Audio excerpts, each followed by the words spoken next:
alayhi wasallam anasema lam tadhhar alfahishatu fi qaumin qat, hautadhihiri uchafu wa zinaa, hautadhihiri uchafu wa alliwat, haukudhihiri uchafu huo fi qaumin qat, katika watu wote, illa fasha fihim at-ta'un, isipokuwa ukidhihiri uchafu huo hatta yu'linu biha, mpaka wakafikia hali ya kutangaza uchafu huo, ukawa ni uchafu unatangazwa mbele ya kadamnasi ya watu.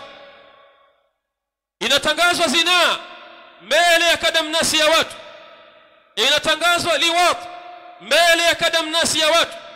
Na ndiyo hali ambayo tuko nayo leo hii. Msanii leo hii hawezi kuonekana kuwa ni msanii mzuri mpaka ahamasishe zinaa, mpaka ahamasishe liwat, ndio anaonekana huyu ni msanii mzuri, na ndio vioo vya jamii. Hawa wanaitwa leo hii kuwa ni vioo vya jamii kwa sababu ya kuhamasisha watu kuingia katika azina, kwa sababu ya kuhamasisha watu kuingia katika alliwat. Sasa Mtume sallallahu alayhi wasallam katika hadithi anasema lam tadhhari alfahishatu fi qaumin qat, hautadhihiri uchafu katika watu wa aina yoyote qattu, hatta yu'linu biha, mpaka wakafikia hatua ya kuutangaza uchafu huo, illa fasha fihim at-ta'un, isipokuwa watu hao yataenea kwa wao magonjwa ya mlipuko, yataenea kwa wao magonjwa ya kuambukizana, illa fasha fihim at-ta'un, yataenea magonjwa mengi na kudhihiri magonjwa mengi ya milipuko. Na hii hali tuko nayo leo hii, kila siku panatangazwa magonjwa ya milipuko mbalimbali ambayo yanadhihiri kwa watu, ni kwa sababu ya kuenea uzinifu, kwa sababu ya kuenea alliwat.